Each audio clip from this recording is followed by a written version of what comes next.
Hey, what is up, people? In this video, we are going to discuss about this problem where we are given two digits, right?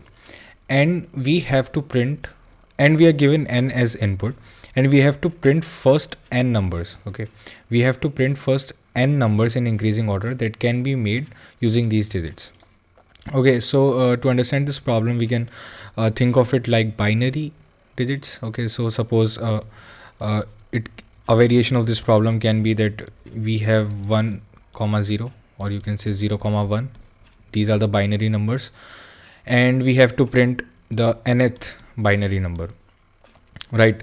So how the way that binary number works are, first we have 0, then we have 1, and then we all we do is we add 0 here, we add 1 here, then we add 0 here, then we add 1 here, right? So 0 1, then it will go something like 0 1. First we will add 0, then we will add 1. Similarly, first we will add 0, then we will add 1. Again here it will go something like first we will add 0, then we will add 1. First we will add 0, then we will add 1, like so. Likewise we can go. So this is another variation of this problem.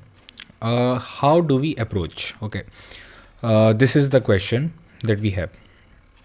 Okay, so the way basically we are going to approach it like this only, like the way we just discussed.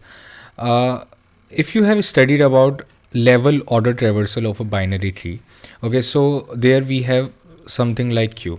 Okay, we use queues to do a level order traversal of a tree, right? And the way we do it is, suppose we have a binary tree, and very soon we are going to discuss how we can relate this problem to a binary tree. So suppose we have a binary tree, right? How do we do a level order traversal? What is level order traversal? That first you print this one, then this, then this. Okay, so how do you print a problem like this? A way to do this is that we create a queue and we push root into the queue. Okay, this is the root, right? Then we have a loop, uh, in which what we do, we first pop out the first element that we have, and then we push its children, left child and right child, into the queue, right?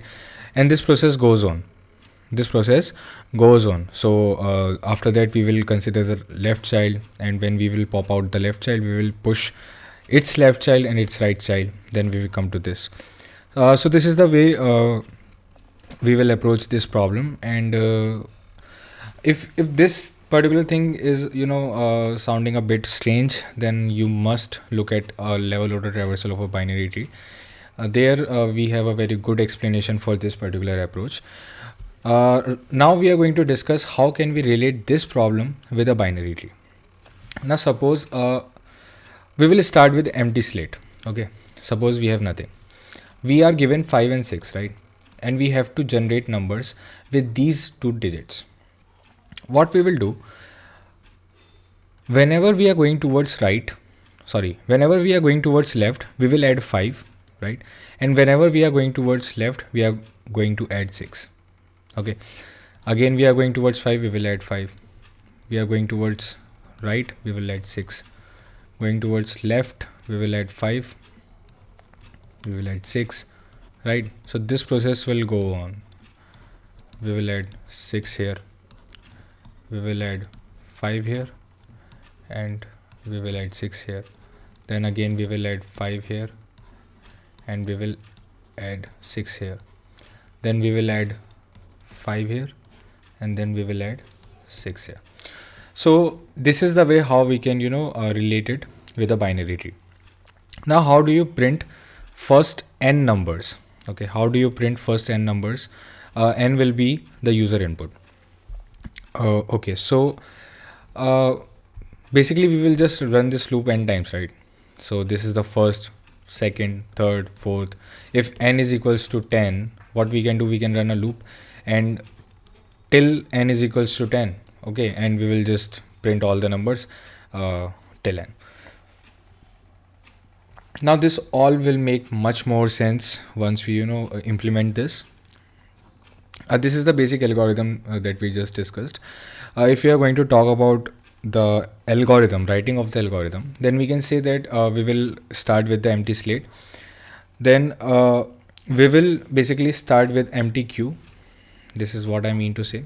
We will start with empty queue, and after this we will push the 2 digits that we need to discuss, right? And after that, whenever we will pop out the top element, and then we will add this top element plus 5 to the stack, to the queue, and we will add pop element plus 6, okay, to the queue. This is how we are going to approach. Let's discuss the code now. Let's write the code. Now we will give void, because we are printing things, so we will have print first n as the function name, and the input that we have is this. We are taking 5 and 6 as predefined, okay, that it is already given in the problem, and n is the user input. The first thing that we will do, we will take a queue, right? And now there is a question, what should be the data type of the queue elements? Okay, should it be int or should it be string? See, the thing is, if we take it as int, right, n is the user defined number, right? And this n can be very large. This n can be 1000, this n can be 10,000, right? In test cases, they will give you such kind of numbers.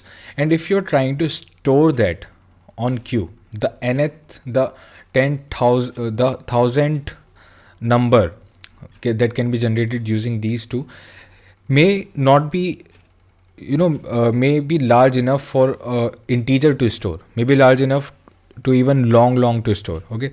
So that is the reason we consider it as a string. We consider this particular queue of strings, okay. This is the reason, so that we do not have that overflow condition, right? Then we will push the two numbers. We will first push 5, and then we will push 6, right? And now time for the loop. We will run a loop for I int I is equals to 0 से लेकर I less than n, I plus plus. What we will do, we will have a string, right? A string current, and it will have q dot front. After this we will do q dot pop, right? And then we will print. We will have the printing of this string. We will have the space, and next thing that we will do, for one time we will add 5, right? So we will have current plus 5, and we will push it into the queue, and then we will have q dot push current plus 6, right? And this is the entire code. This is it, right? This is the entire thing.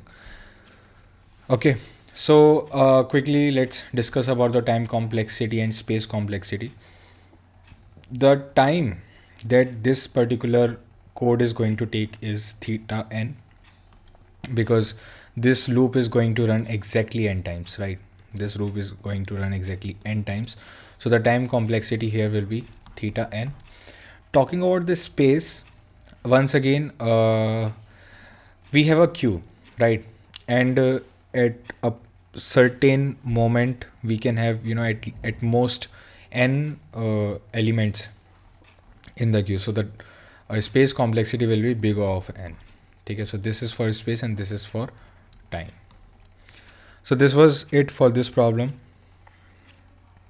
In the next problem we will discuss about how do we get get minimum. Basically, how do we implement a stack that will perform this operation of get minimum in big O of one time. Okay, so see you in the next.